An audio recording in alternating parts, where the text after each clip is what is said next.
হানাঘৰা বৰ্তমান ৰাভা জনগোষ্ঠীৰ এটি জনপ্ৰিয় নৃত্য। বৰ্তমান ৰাভাসকলৰ মাজত প্ৰচলিত হানাঘৰা নৃত্যই অন্যান্য জাতি জনগোষ্ঠীৰ মাজতো জনপ্ৰিয়তা লাভ কৰিছে। সম্ভৱতঃ হানাঘৰাৰ দৰে বিৰল লোকনৃত্য ভাৰতবৰ্ষত দ্বিতীয় এটা বিচাৰি পাবলৈ টান হ'ব। হানাঘৰা নামটোনো কেনেকৈ সৃষ্টি হ'ল? এই সন্দৰ্ভতো ৰাভা লোকসাহিত্যত বিভিন্ন কাহিনী, লোককথা, জনশ্ৰুতি জড়িত হৈ আছে।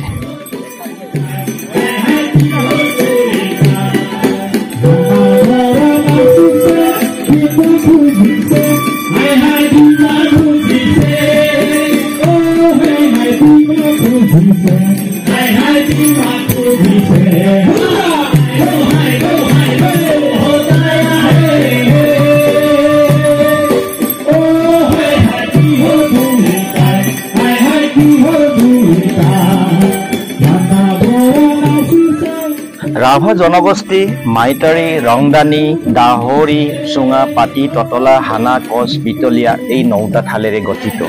তাৰেই এটি থাল হ'ল হানা। অতি প্ৰাচীন কালত এই থালটোৰ মাংগলিক পৰ্বসমূহত ঘোঁৰা নচোৱা পৰম্পৰা আছিল। এসময়ৰ ঘোঁৰা নচোৱা পৰম্পৰাই আজিৰ হানাঘৰা ৰূপে প্ৰচলন ঘটা বুলি বিশ্বাস কৰে।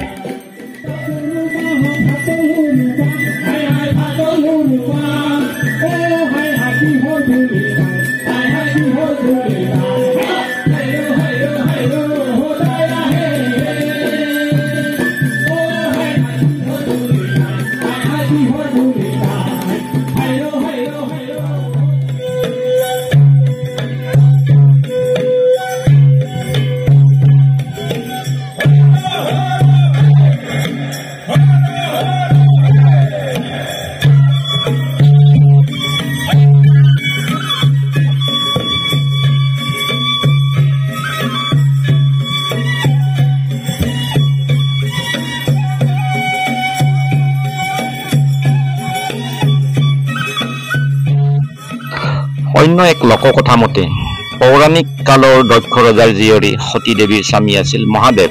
এবাৰ দক্ষ ৰজাই বিশাল যজ্ঞৰ আয়োজন কৰিছিল। সেই যজ্ঞত সতী দেৱী উপস্থিত আছিল, কিন্তু জোঁৱাইক মহাদেৱক নিমন্ত্ৰণ জনোৱা হোৱা নাছিল।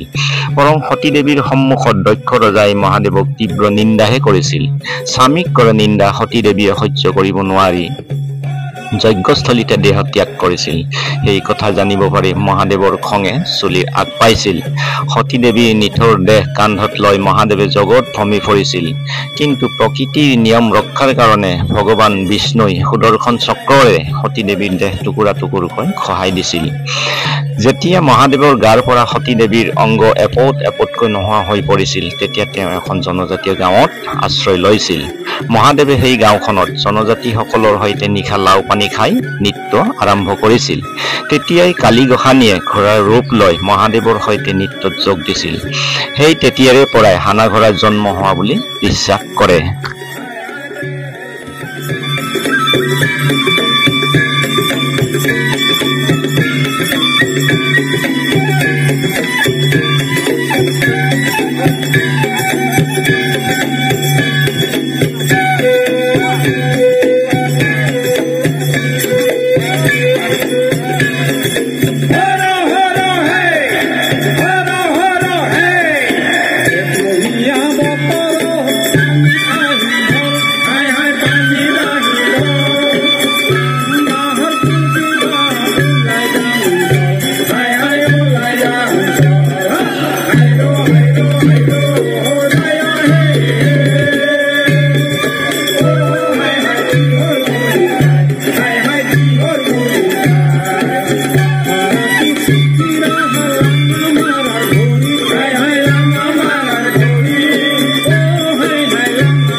ঘোঁৰাটোৰ বৰণ দুই ধৰণে দেখা যায়।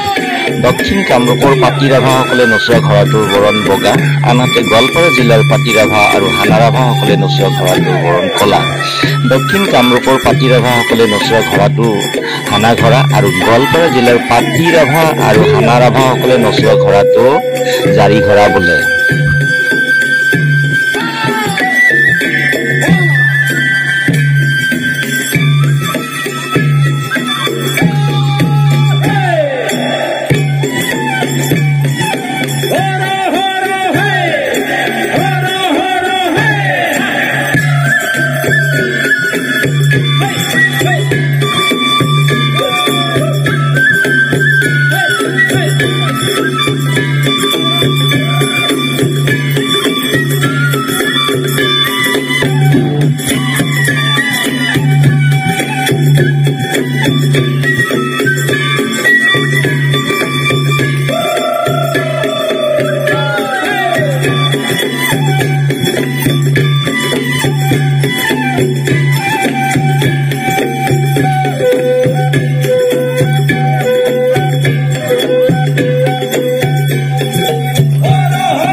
সময়ৰ লগে লগে হানা ঘোঁৰা নৃত্যই বিশ্ব দৰবাৰত প্ৰসাৰ আৰু প্ৰচাৰ লাভ কৰিবলৈ সক্ষম হৈছিল।